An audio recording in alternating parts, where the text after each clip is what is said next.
मी बोरकर गुरुजी, विश्व ज्योतिषाचार्य, ब्रह्मांड ज्योतिष कार्यालय, रावेर, मुक्काम पोस्ट रावेर, जिल्हा जळगाव, महाराष्ट्र। रावेरचा पिनकोड नंबर आहे 425508। माझा मोबाईल नंबर आहे 9850015558। ब्रह्मांड ज्योतिष कार्यालयाची कुठेही शाखा नाही। बुधवारी कार्यालयाला सुट्टी असते। साधारणतः सायंकाळी 7च्या नंतर मी जे व्हिडिओ प्रसारित करतो त्यांची माहिती संकलन करणे,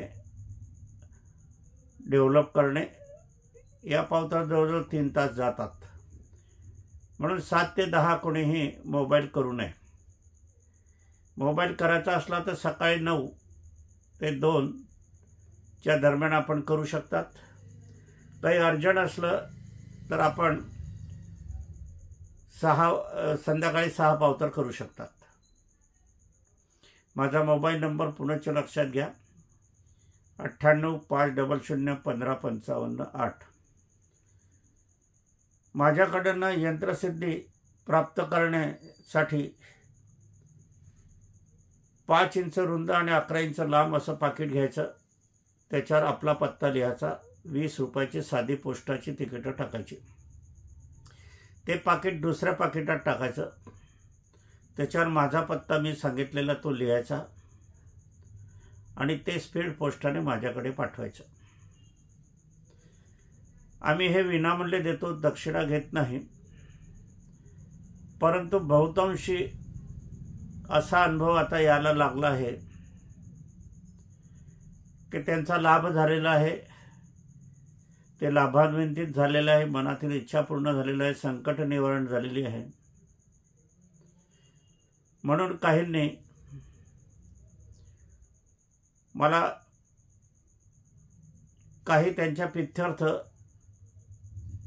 जी दक्षिणा द्यायची होती ती दिलेली आहे।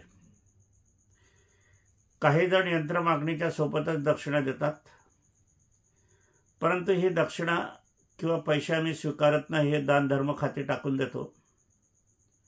तसं माझी निर्मलाबाई, स्वर्गीय सौ निर्मलाबाई बोरकर यांच्या स्मृतिप्रित्यर्थ रावेरमध्ये माझ्या कार्यालयात किंवा इतर ठिकाणी या ज्योतिषाच्या माध्यमातून जे मला दक्षिणा मिळते ती मी सर्व अर्पण करीत असतो। कारण आता उतार वय आहे, 76 आहे। तिची मला साथ होती, तिची साथ राहिलेली नाही। म्हणून आता कमवण्याची इच्छा पण नाही। कारण या ठिकाणी आपल्याला सांगायचं वाटतं की माझे मुलं जे आहेत त्यांना मी ज्वेलरची शॉप लावून दिलेली आहे, अलंकार बोरकर ज्वेलर्स आणि विक्रम बोरकर ज्वेलर्स। त्यामुळे उदरनिर्वाहाची काही मला काळजी नाही आहे। म्हणून मी हे अगदी मोकळेपणाने येथील सर्व दक्षिणा मी अर्पण करतो। मी अर्पण करत असताना तुम्हालाही त्याचा लाभ मिळत आहेच, त्याबद्दल वादच नाही। कारण खरे सूत्रधार तुम्ही आहे, मी तर माध्यम आहे। असं ज्यांना दक्षिणा द्यायची असेल ते पाठवू शकतात। ज्यांची इच्छा असेल त्यांनीच ही यंत्रसिद्धी मागवावी। आपले अनुभव मात्र त्यासोबत अवश्य लिहावे। पुष्कळशे लिहत नाही। अजूनही पाकिट कशासाठी आलं हे याचं कारणही लिहत नाही। अनुभव लिहिणं फार महत्त्वाचं आहे। आपण ज्या वेळेला माझं प्रसारण ऐकतात, कार्यक्रम ऐकतात, आपल्याला किती पसंत पडते, काय अनुभव आला आहे, तुमचा अनुभव आला म्हणजे मला प्रेरणा मिळते, मला उत्साह मिळतो, पुढचा व्हिडिओचा विषयाला मला प्राप्त होतो आणि आपण व्हिडिओ मार्गदर्शन करावं अशी इच्छा पण प्रेरित होते। ते तुमच्या ह्या मनोगतामुळे। म्हणून मनोगत अवश्य पाठवा। आजचा व्हिडिओचा कार्यक्रम माझ्या ह्या 8 दिवसाच्या कार्यालयात काही घटना ज्या आल्या मला जातकांच्या, म्हणजे माझ्याकडे आलेल्या लोकांच्या, त्या अत्यंत दुःखद आहे। त्याच्यामध्ये जाणती मुलांनी आत्महत्या केल्या, काही अचानक अनपेक्षितरित्या मामूली रोगाने निधन झालेलं आहे। काहींचे अपघात झालेले आहे.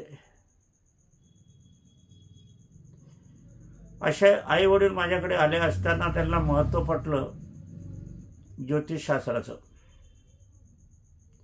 कारण त्याच्यातले अनेक लोक माझ्याकडे जे आले होते त्यांच्या काहींच्या कुंडल्या होत्या, त्याच्यात मी स्पष्ट लिहिलेलं होतं. हे स्पष्ट त्याला जाणीव दिलेली होती, तोंडी पण दिलेली होती. त्यानुसार त्यांनी सावधपणा बाळगला नाही आणि दुर्दैवी घटनेला सामोरं जावं लागलं, दुःख पदरी आलं. मनुष्य त्यांना जे आता दुसरे अपत्य आहे, मुलगा आहे मुलगी आहे, जे काही असेल ते त्यांच्या पत्रिका आता त्या करून घेतात. खरोखर मुलामुलींच्या आपल्या तर संततीच्या पत्रिका तर केल्याच पाहिजे, पण आपणही आपल्या पत्रिका करून घेतल्या पाहिजे. आपल्या आईवडिलांच्याही करून घेतले पाहिजे. ते स्वर्गवासी झाले असले तरी करून घेतलं पाहिजे. कारण की आपल्याला जो दोष येतो, आपल्याला जे दुःख होतं, ते समस्या येते, हे कुठून आलेलं आहे हे बघायला हवं. आई वडिलांचा विवाह शास्त्रसंमत नसला तर संततीबाबत दोष उत्पन्न होतोच, हे मी सांगितलं आहे. म्हणून ह्या पत्रिका आपल्याला हव्या असतात. पत्रिका करून घेणं अत्यंत जीवन अंशाच्या दृष्टीने महत्त्वाचं आहे.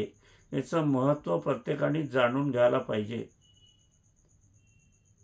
कॅम्प्युटरच्या पत्रिका असत्य असतात. जन्मांक जन्माक्षर लिहिलेल्या पत्रिकाच नसतात. जे लग्न कुंडली लिहिलेली असते ते विवाहाची कुंडली मुळीच नसते. पुष्कळांचा समज तोच आहे. डोळ्याचा प्रॉब्लेम असेल तर डोळ्याच्या डॉक्टरकडे जावं लागेल. शिक्षणाविषयी आपल्याला काही कार्य करायचं असेल तर शिक्षण मंत्रालयाकडे, शिक्षण खात्याकडे, गुरुजनकडे, अध्यापकाकडे, शाळेकडे जावं लागेल. प्रत्येक विषयानुसार वेगवेगळ्या पत्रिका आपल्याला ज्याच्यात आहे अशी पत्रिका करून घेणं सर्वांना जरुरीचं आहे. आता आपल्याला ह्या पत्रिकेच्या माध्यमातून काही घटना दुर्घटना कळत आहे तर आपण त्याच्याविषयी सावध होऊ शकतो. पाण्यापासून सावध राहा. म्हणजे तीर्थयात्रा क्षेत्री जे आपण स्नानाचा हट्ट करतो तो करायचा नाही. तीर्थस्नान करायचं नाही. नदीकिनारी जायचं नाही. डोहाजवळ जायचं नाही. समुद्राजवळ जायचं नाही. तलावाजवळ जायचं नाही. मी तर म्हणेल की घरातल्या बाथरूमचं निसट्ट पाणीसुद्धा आपल्याला पाहायला हवं. कारण अनेकांचा तिथे पण मृत्यू झालेला आहे. माझ्याकडे फार पूर्वी अशी घटना घडली होती. ती व्यक्ती 80 वर्षाची होती. मी त्यांना ते आले होते आणि म्हटलं पाण्यापासून सावध राहा. म्हणे मी कुठेच जात नाही बाबा.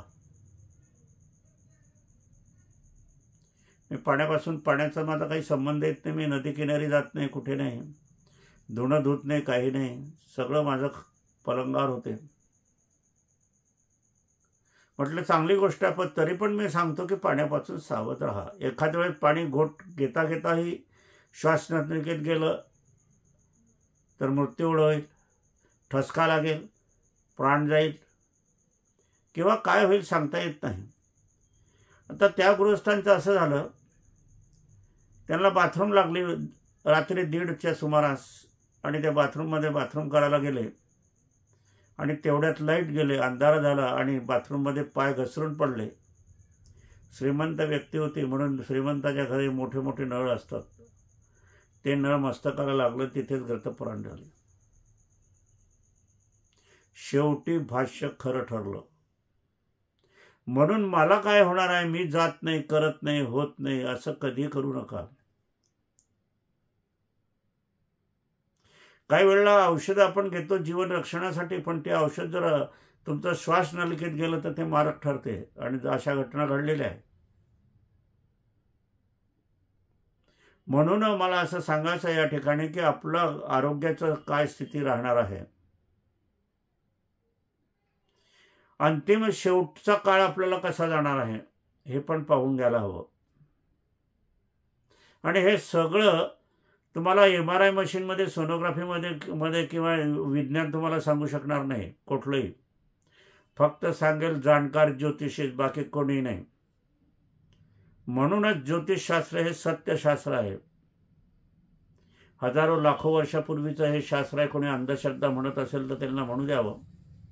त्याबद्दल नाही, त्याचा मनाचा प्रश्न आहे, इच्छेचा प्रश्न आहे, त्याच्या मतप्रवाहाचा प्रश्न आहे.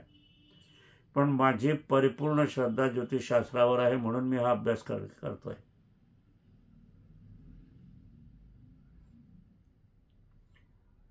माझे मुलं 90, 95, 92 मार्क मिळवणारी होती. ती नोकरीवर त्यावेळेस लागली असती, पण मी त्यावेळेला सांगितलं की यांची व्यवसायाची पत्रिका आहे, म्हणून मी त्यांना व्यवसाय लावून दिले. आज ते टॉपवर आहे. हे आपल्याला ज्योतिषशास्त्राच्या माध्यमातून कळते. कुठला व्यवसाय करायचा, कुठला व्यवसाय करायचा नाही, कुठे करायचे, कुठल्या दिशेला करायचा, हे सगळं बघत असताना आपल्याला माहिती देते ज्योतिषशास्त्र. म्हणून मला पुन्हा असं सांगायचं आहे की आपल्याला संसार आहे, आपल्याला मुळंबाळ आहे, तर मुलांना आपण हॉस्टेलमध्ये ठेवायचं की नाही हा प्रश्न जेव्हा निर्माण होतो, त्यांच्या कुंडलीत जर नकार असेल तर नकार, ठेवू नका, गावातच शिक्षण करा. शेवटी जीवाशिवाला किंमत आहे. अट्टहास करायचा नाही की माझा मोठा मुलगा डॉक्टर झाला पाहिजे, वकील झाला पाहिजे, इंजिनियर झाला पाहिजे, याच्याहून मोठा PhD झाला पाहिजे. अरे पण त्याला धोका आहे ना, काय करशील?